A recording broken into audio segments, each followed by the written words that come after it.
একটি আন্তর্জাতিক প্রোগ্রামে আপনি কিভাবে বলেন যে এই ছেলেটি মাস্টার মাইন্ড? আন্দোলনের কোনো একটি সময় সেই ছেলের চেহারা আমরা দেখেছি? হুট করে একজনকে বিদেশে নিয়ে গেলেন এবং তাকে আপনি মাস্টার মাইন্ড বানিয়ে দিলেন এবং পরবর্তীতে উপদেষ্টাও বানিয়েছেন। ডক্টর ইউনূস নিজে একজন এনজিও কর্মী, তার উপর আমরা আস্থা বিশ্বাস রেখেছিলাম যে তিনি আসলে আমাদের একটি ভরসার জায়গা, কিন্তু তিনি এখন কিংস পার্টি গঠনে পূর্ণ মনোনিবেশ দিয়েছেন। এখন তিনি বলছেন নতুন দল আসবে, সেই দলের উপর তার আশীর্বাদ তিনি ব্যক্ত করেছেন। তা কোথায়? আন্তর্জাতিক গণমাধ্যমের কাছে। অর্থাৎ নতুন দলকে তিনি ইতিমধ্যে আন্তর্জাতিক গণমাধ্যমের কাছে এবং আন্তর্জাতিক কমিউনিটির কাছে তিনি পৌঁছে দিয়েছেন এবং তিনি এই নতুন দলের ব্র্যান্ড অ্যাম্বাসেডর হয়েছেন। ডক্টর ইউনূস কি শুধুমাত্র একটি নতুন দলের, নাকি এখানে দুদু ভাইরা আছে, আমরা আছি, মেহেদি ভাইরা আছে, ইরান ভাই আছে? আমাদের ডক্টর ইউনূস আমাদের সবার হওয়ার কথা ছিল, কিন্তু তিনি সবার হতে পারেননি। তিনি একটি বৈষম্য নতুনভাবে সৃষ্টি করেছেন। আজকে এই কথাগুলো অনেকে বলছে না। আমি সর্বপ্রথম আমার পেজে ডক্টর ইউনূসের যে বক্তব্য সেটি সমালোচনা করে আমি লিখেছিলাম যে আপনি কোনোভাবেই একটি গোষ্ঠীর গণ অভ্যুত্থানের একটি পক্ষের আপনি হতে পারেন না। আপনি এমন বক্তব্য দিবেন না যাতে করে অন্য গোষ্ঠী, অন্য দল, অন্য সংগঠন আপনার উপর ক্ষুব্ধ হয়, সংক্ষুব্ধ হয়। যে বিশ্বাসগুলোকে আমরা মিউচুয়াল ট্রাস্ট ব্যাংক পিএলসি বিশ্বাস করি প্রবলভাবে, একে অপরের বিশ্বাস হয়ে। Mutual trust bank, you can bank on us. তিনি তাই করলেন। শুরুতেই তিনি বৈষম্য সৃষ্টি করেছিলেন একটি কথা বলে যে ছাত্ররা আমাকে নিয়োগ দিয়েছে এবং জনগণ আমাকে সমর্থন দিয়েছে। ডক্টর ইউনূস কেন ওই সময় ছাত্ররা তাকে প্রস্তাব দিল, তিনি কেন অন্য দলের সাথে আলোচনা করলেন না? তিনি কেন অন্য দলকে বললেন না যে ছাত্ররা আমাকে এখানে নিয়োগ দিতে চায়, আপনাদের মতামত কি?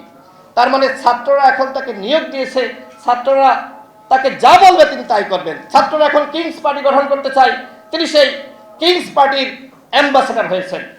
দুঃখিত, আসলে তিনি মাইন্ড করতে পারেন। আমি এর আগে সরাসরি প্রতিবাদ জানিয়েছি, যখন জাতীয় সংলাপ বা বিভিন্ন বৈঠক হয়েছে, আমি ডক্টর ইউনূসকে প্রশ্ন করেছিলাম যে আপনি বিদেশিদের কাছে একটি আন্তর্জাতিক প্রোগ্রামে আপনি কিভাবে বলেন যে এই ছেলেটি মাস্টার মাইন্ড? আন্দোলনের কোনো একটি সময় সেই ছেলের চেহারা আমরা দেখেছি? আমরা 14-15 বছর ধরে সংগ্রাম করছি, লড়াই করছি, আমরা সেই মাস্টার মাইন্ডকে কখনো দেখেছি? হুট করে একজনকে বিদেশে নিয়ে গেলেন এবং তাকে আপনি মাস্টার মাইন্ড বানিয়ে দিলেন এবং পরবর্তীতে উপদেষ্টাও বানিয়েছেন। এইভাবেই চলছে আমাদের এই গণ অভ্যুত্থানের দখলদারিত্ব। যে যার মতন দখল করে নিয়েছে, সবাইকে মাইনাস করে ফেলিয়েছেন, একটি গোষ্ঠী গণ অভ্যুত্থান দখল করে ফেলিয়েছে। 71-এর পরে একই ঘটনা ঘটেছিল। আওয়ামী লীগ শেখ মুজিবের নেতৃত্বে আমাদের মহান মুক্তিযুদ্ধ দখল করেছিল, ঠিক 24-এ একই কাজ হয়েছে। বৈষম্য কমে নাই কোথাও, বৈষম্য আরো বেড়েছে। আমাদের বাংলাদেশিদের সাথে বৈষম্য বেড়েছে। আমাদের দেশে যখন যে সরকার এসেছে, এটি বলতে হবে যে যারা ক্ষুদ্র নৃগোষ্ঠী বলেন বা যারা অন্য সম্প্রদায় বলেন, হিন্দু বলেন, খ্রিস্টান বলেন, প্রত্যেক সরকার কিন্তু দেশের মুসলমানের থেকে তাদের অধিকার প্রতিষ্ঠায় বেশি মনোনিবেশ দিয়েছে, কিন্তু এটি তারা স্বীকার করে না। দেখেন থানায়, আপনারা খোঁজ নিয়ে দেখেন যে থানার ওসি কয়জন হিন্দু, খোঁজ নিয়ে দেখেন পুলিশের এসপি কয়জন হিন্দু, খোঁজ নিয়ে দেখেন।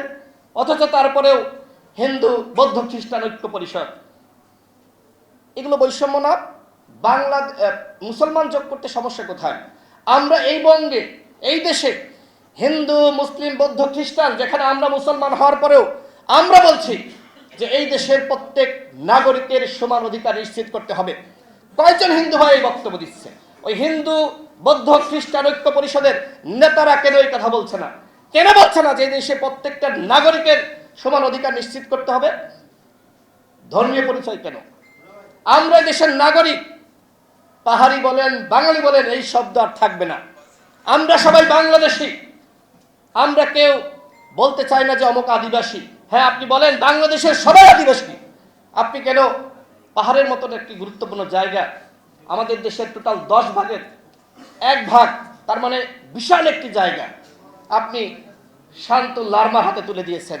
শেখ হাসিনা নোবেল পুরস্কারের আশায় তার ভাইয়ের মাধ্যমে তিনি এই শান্তি চুক্তি তৈরি করেছিলেন এবং ওই সময় বেগম খালেদা জিয়া তিনি কিন্তু এটার প্রতিবাদ জানিয়ে লং মার্চ পর্যন্ত করেছিলেন। পরবর্তীতে যখন যে সরকার এসেছে, এই চুক্তি বাতিলের উদ্যোগ নেয়নি। অন্তর্বর্তীকালীন সরকারকে বলবো, আপনারা যেহেতু বৈষম্য দূর করতে চান, আপনারা এই চুক্তি বাতিল করুন।